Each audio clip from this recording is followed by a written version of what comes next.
If you've spent any time on health TikTok or Instagram lately, you've probably heard people talk about new peptides for weight loss. Some people are calling them the next generation of Ozempic. Others are claiming they're even more powerful. And one name in particular is popping up everywhere right now: Retatrutide, or Reta for short. But here's the thing, this drug isn't approved yet, but it's popping up everywhere all over the internet. So how are people getting their hands on it? And let me tell you, the way it's being promoted is extremely questionable. I'm talking people who absolutely do not need to be losing weight promoting it.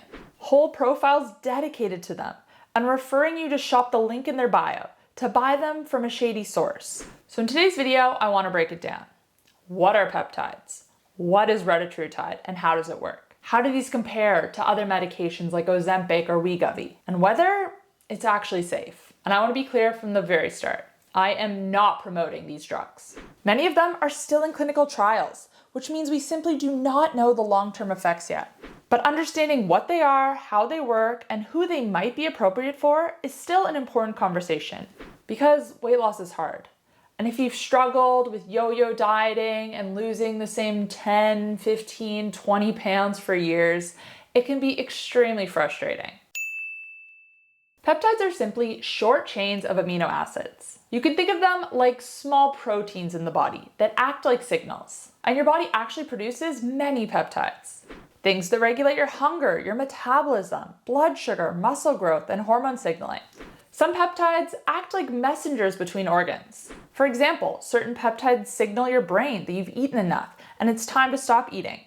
Others regulate your insulin and glucose. Scientists have learned that by mimicking and modifying these peptides, they can change the signals in your body. And that's exactly what these new weight loss medications are doing. They're essentially copying your body's natural satiety hormones. And that brings us to GLP-1 medications. Now, almost everybody has heard of Ozempic, Wegovy, and Mounjaro. And these medications do exactly what we just spoke about. They mimic hormones that your gut releases after you eat, specifically GLP-1, which stands for glucagon-like peptide 1. Now, GLP-1 does a few important things. It slows down how quickly food leaves your stomach. It helps regulate blood sugar.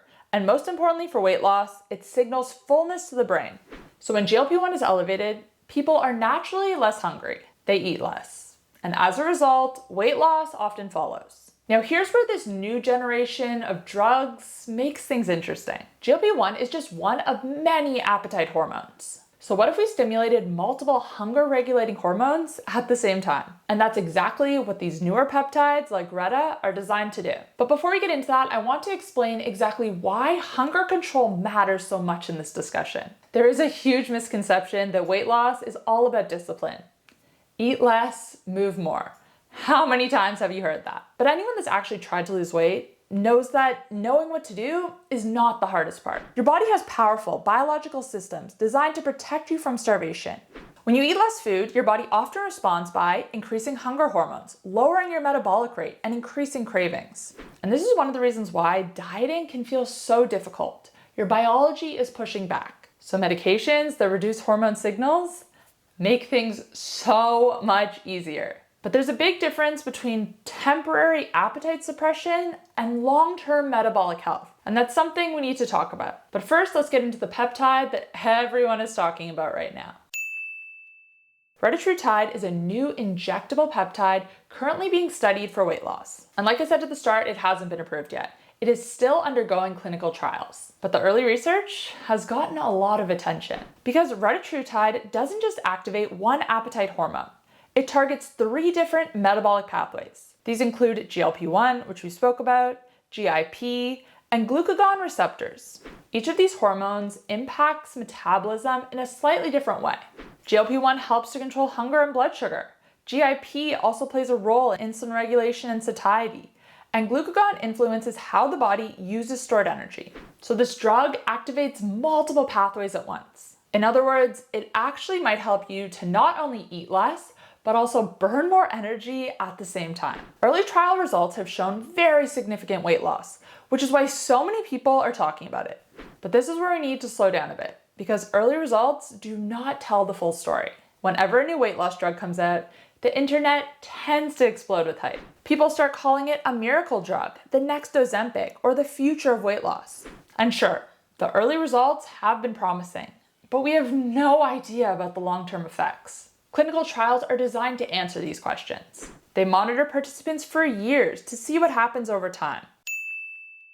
And this is where I think we need to have a balanced conversation. Because for the right person, these medications might be life-saving, but they're not a replacement for long-term metabolic health, which requires consistent habit changes. For people who have struggled with obesity for decades, for people who have tried every diet under the sun, who've tried exercising, just tried everything you can possibly think of, for someone in this situation, a drug that helps to change appetite regulation, control satiety, this can be absolutely life-changing. But even in these cases, this is still just a tool and not a replacement for long-term habit changes. Because what happens when the medication stops? If nothing else has changed, then the weight often returns. And this is a huge mistake I see people making, even when it comes to Ozempic and Wegovy. These medications, they aren't the answer to all of your problems.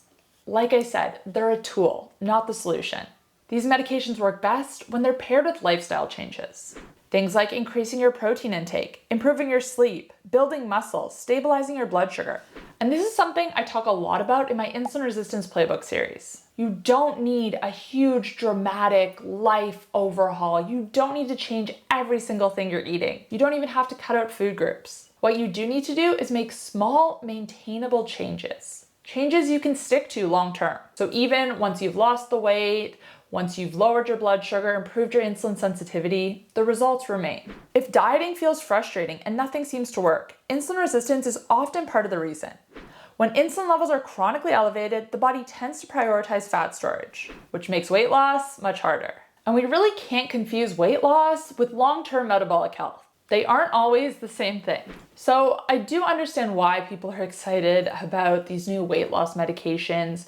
The food environment we currently live in, it feeds our cravings. It keeps us hungry. When we eat a lot of processed food, simple starches, simple sugars, we're on a blood sugar roller coaster. We're constantly eating, but we're never full. So a drug like this can change everything. Well, it can change everything and nothing at the same time. A large part of the problem is so many people are looking for a quick fix. Small habit changes, that doesn't sound appealing. What people really want is something dramatic that sounds larger than life, that's selling you some huge promise. That's catchy.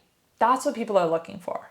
So do these drugs have a place? Could they be appropriate for the right people? Yes. And I do think the combination of appetite control and increasing how many calories you're burning is interesting. But the people I'm seeing promoting it on Instagram and TikTok right now absolutely do not need to be using it. And the shady sites they're promoting, I don't know how they're getting away with it. So please, do not be injecting anything into your body that hasn't completed clinical trials. And approach any weight loss results you see online with skepticism. Now, if you have been struggling with weight loss, with insulin resistance, with blood sugar control, with cravings, if you feel like you've tried everything and it hasn't worked, I highly recommend checking out my insulin resistance playbook series that I mentioned earlier. As I said before, in this series, I focus on small changes, little things like eating 30 grams of protein at breakfast, not snacking throughout the day, taking apple cider vinegar before bed. These changes are easy, and they actually help to increase GLP-1 naturally, so you feel fuller for longer. Your appetite is more in your control. But I'm curious to hear from you guys. Have you seen influencers promoting Reta online? What are your thoughts on it? Are you curious about it? Were you thinking about giving it a try? Let me know in the comments down below.